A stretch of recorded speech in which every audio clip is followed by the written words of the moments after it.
And good morning, everybody. It is Wonderful Wednesday with Orla McKeown. Now, Orla, happy birthday. Thank you. April Fool. April the 1st. Okay, so now this is funny because actually on April the 1st, that was the day we all flew to America as well. And we did have a lot of friends going, oh, it's an April Fool's, you're not really going. I said, we are. We really are. Now, Orla, when we met properly in Spain just recently, as in because it was very intense training, wasn't it? Because you are now a bunny talk trainer. Okay, so I first of all met you in Ireland and then on some other trainings. And now I would say we're friends. Yeah. Oh, thank you. Yes, I do think so. Well, when you do a training like that and it's so intense and it's like it was just really bonding. Yeah, it was. You shared with me that you are a little monkey when it comes to doing April Fool's tricks. So what are some of the funniest ones you've ever done on people? Well, I tend to pick on my kids a lot. And I think because my kids would trust me, and I do remember one stands out in my mind, and it probably wasn't it wasn't my finest moment really as a mom, but it was a brilliant April Fool's prank. So I had, it was a really, really dark day. It was lashing rain, and I happened to go down the town, and I was parked outside the local police station. And when I got back in the car, I went, oh my God, I'm going to prank the kids. I'm going to tell them I've been arrested. So I rang my youngest son. He answered the phone, and I started to sound like I was panicking. And I was there going, I need help. I've been arrested. And he went, what do you mean you've been arrested? And I said, I'm in the guards station. I've been arrested. They said I stole a chicken, but I didn't steal a chicken. I don't know how it got up my jumper. And I said, and then it fell into my bag, and it's just all confusing. And it went on. And I said, I need my passport. And he was like, oh, where's your passport? And I said, I don't know. I'll ring you back in a minute. Get your brother. So he got his brother anyway. And I rang him back because I had started to laugh. So because I could hear the panic. So his brother got on the phone and he believed me as well. And I said, get my passport quick. It's in the writing bureau. And the two of them went. They were like, I have it, Mom. I have it. So I said, quick, come down. It's about a 10-minute walk. So they were walking down in the rain. It was lashing rain. It was a real stormy day. And while I was waiting for them to come down, I rang my mum. And I said the same to my mum. I said, Mum, I'm after being arrested. I don't know what to do. I can't ring Reuben, who's my husband. I said, I can't ring him. He'll kill me. And she went, what happened? And I said, they said I stole a chicken. I didn't really steal the chicken. And she just said, well, if you're in the police station, I suggest that you just say it was menopause and just enjoy the time away from the children. See you, bye. So she knew straight away. So then I rang my husband and I just said, I'm playing a prank on the kids. And he was like, oh, no, what are you doing? And I told him, and he was not impressed. And he said, it's a storm. You're making them walk down in the storm. And I went, yeah, but that's the funny thing. I'll jump out of the car as soon as they get to the door. And he said, I don't think you should be doing that. That's really cruel. And then I got off the phone and I started to think, oh, why did I do that? But it was too late because I could see them, the two little heads coming around the corner. So I waited till they went up the steps and then I got out of the car and I just went, April Fool! And they weren't impressed. They got into the car and were roaring their eyes out. They got such a fright. So I think if I've ever caused a trauma for my kids, it was April Fool's Day. Yeah. With a stolen chicken up your jumper. Yeah. And then it fell in my bag. Yeah. Do they laugh about it now, though? Yeah, they do. But this kind of tongue in cheek. They will laugh a little bit, but they'll kind of go, Mom, that was cruel. That was the cruelest you ever did. Yeah. And anybody watching, they weren't little children. They were teenagers. They were like 14. Yeah. They were, I think they were 13 and 14. Yeah. They weren't like they weren't little people. Yeah, they were safe. Yeah. Oh my goodness, I know. But but I mean, apparently there's this whole lovely saying, and I do love it. Comedy is tragedy with time. So there you go. It might not have been your finest moment, but it is kind of like when you look back, it's like, oh my goodness, that was quite funny as a prank. I am sure there are many other people who have played pranks on people. jokes, and they kind of went a bit wrong. You won't be the only one, Orla. I know. I know. Actually, there's a few that are springing to mind as well that went wrong, and ones that had done in work that probably I shouldn't have done, but I thought were funny. And Yeah, it's nice to be able to laugh. there you go. That's your quirk, isn't it? Yeah, absolutely. So now I know you've been using the bunny talk for a while, and it's like, and I know you've said it's made such a difference to the way you work with your clients. Yeah.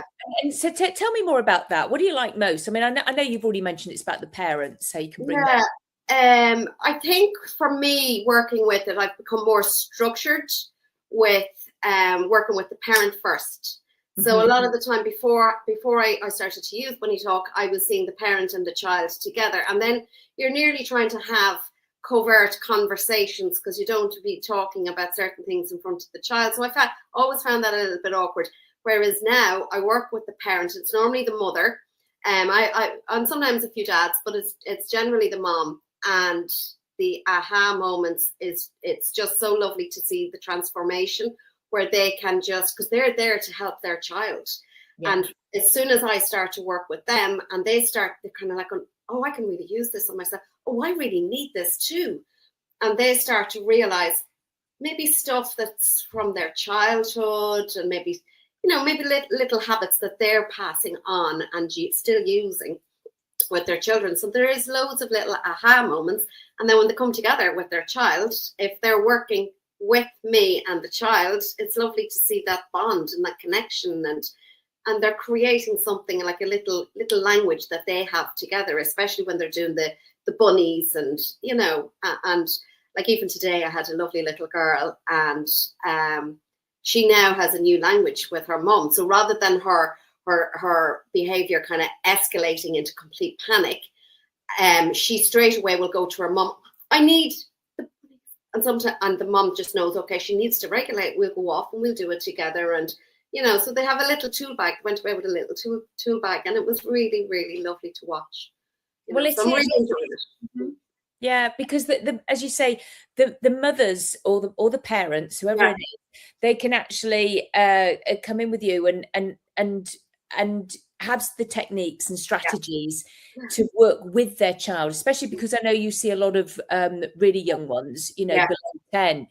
And it's and again, what's so wonderful is that you've already told me as well that she's now passed your name on to some other people and some other people, and that is how this works, is that because the transformation is relatively quick, isn't it? It works really effectively and really efficiently. And sorry, Claudia, this lady traveled about 4 hours, and that was also a referral from somebody else who had traveled maybe 6 months ago, the same distance. And what I did was I got her accommodation locally, and she came over last night. I had done a bit of a session with her online, just with the mom, and kind of we had started a rapport. The two of them arrived last night, and we worked with the mom, and I got the little girl to act as my assistant. So it started a great rapport with her as well, because she felt very in control.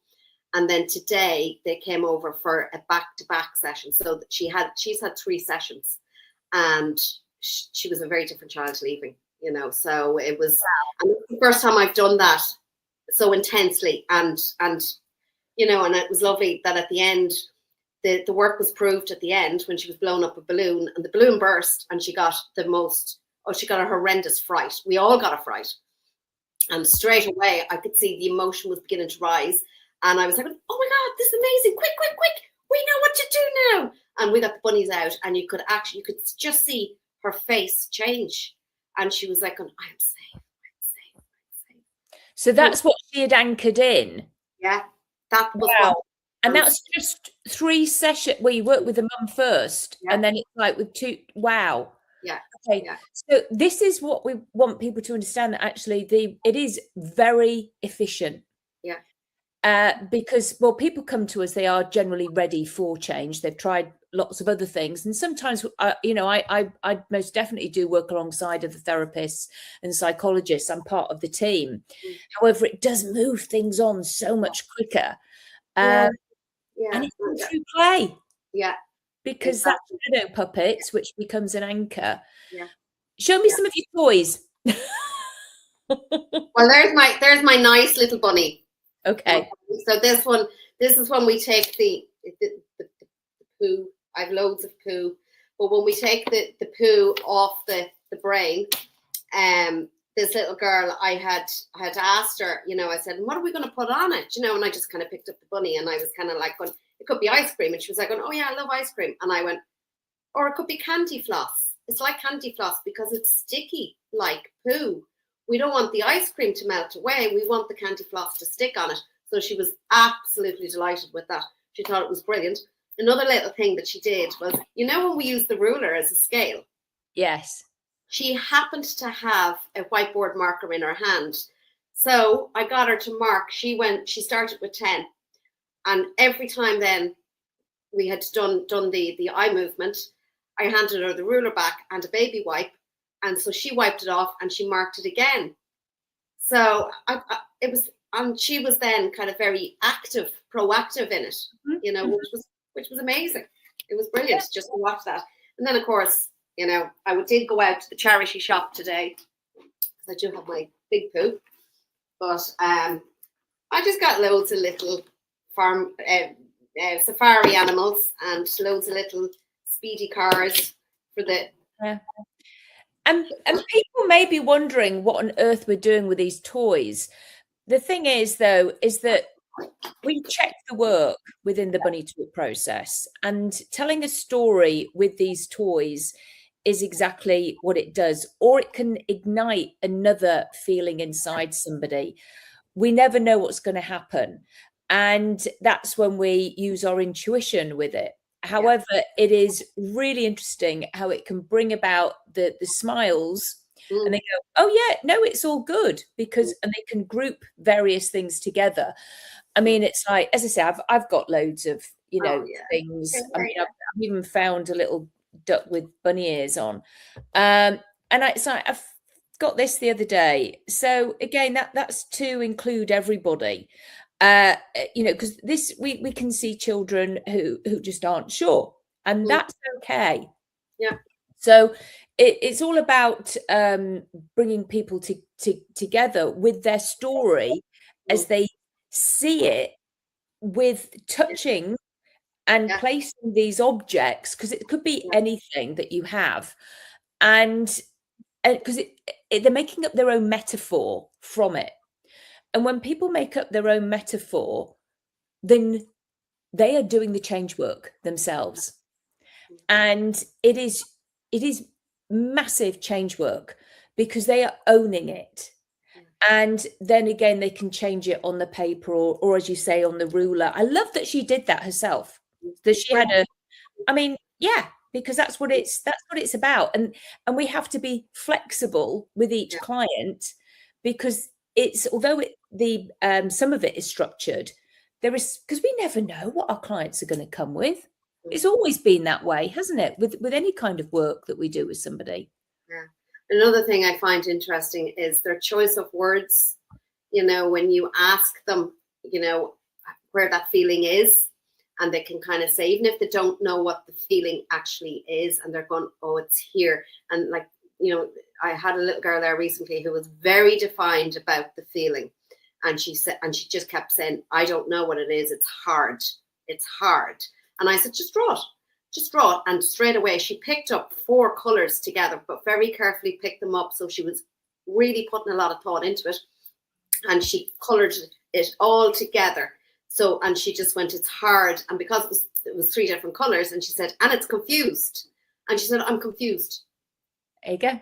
So from just being that kinesthetic on the paper, she then identified what she was feeling. Brilliant work. It was lovely. Brilliant. It was lovely. It really was lovely to watch. I was kind of at one stage thinking, how am I going to get her to explain what that feeling actually is if she doesn't have the vocabulary? But she actually did in there somewhere. Yeah. And because you had the various colors, she could. Yeah. And so isn't that wonderful? Yeah. I mean, well done. I mean, Yeah. that is so exciting. It is. I'm like going, oh, I wonder what's going to happen today, and it's good for us as well, because it is playful and we are moving about, and it's not easy, but it is, because it's their work, and all we do is guide them to get it out. Like you said, you kept repeating, it's hard. Yeah. What is that like? So we get curious. You're just using her word. Brilliant. Yeah, and the great thing about it is it actually allows us as adults to reconnect in with that inner child in ourselves. Oh yeah. Like I'm not a very tall person, so I always wear heels. And as soon as the kids walk in the door, I'm kind of like, okay, let's get your shoes off. If you want to take your shoes off, take your shoes off. And look, I'm taking mine off. And I've actually, for the first time, I suppose, in years, I'm really comfortable walking around with no heels on. And it's lovely. Freedom. It's total freedom. And kids love it, And I suppose maybe it was something that I was holding on to, being self-conscious about being short. And now it's just like we're sitting on the floor, we're socks off if we want or whatever. And they just love it. Yeah, they do. Mine do. And they're like, oh my gosh, we're on the floor. And she's like, legs are crossed, or, they're under me. Or I'm like, where did I put that? And it's like, oh, I'm sitting on it. And it's like, because that's what we do when we're playing games. Yeah.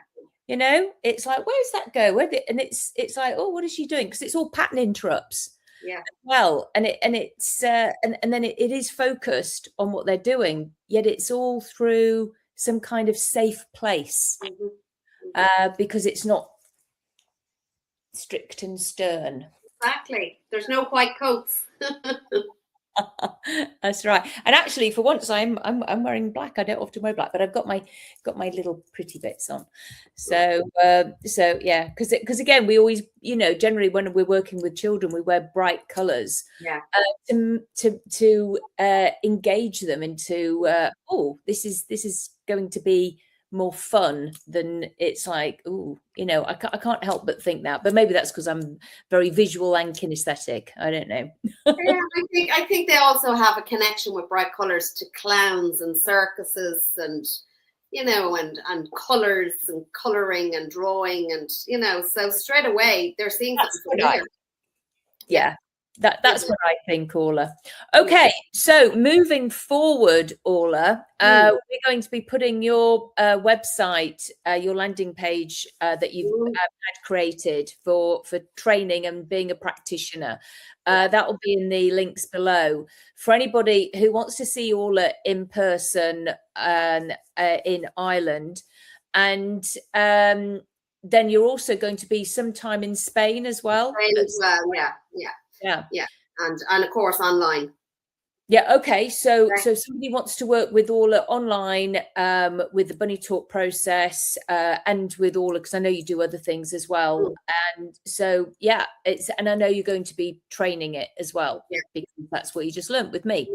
So no doubt you'll set some dates and get those up, and so that's really exciting. So I'm thrilled to have you as a trainer for the Bunny Talk, because as we've been saying all along, the Bunny Talk process is its own thing, and it's I just happened to come across it through with my daughter, and then it just became its own thing. The bunnytalkprocess.com, everybody, and you will be able to find Orla on there as a practitioner and as a trainer. So it's honestly, because I know you are brilliant, and I'm honestly, I'm thrilled that we got to spend all that time together and make that bond. It was just really special. So thank you, Orla. I loved it. Anyway, thank you for watching, everybody, and it's goodbye from me, Claudia Ricard, and it's goodbye from Orla. All right, and happy birthday again. Take care. Thanks. Bye. Bye now. Bye, everybody.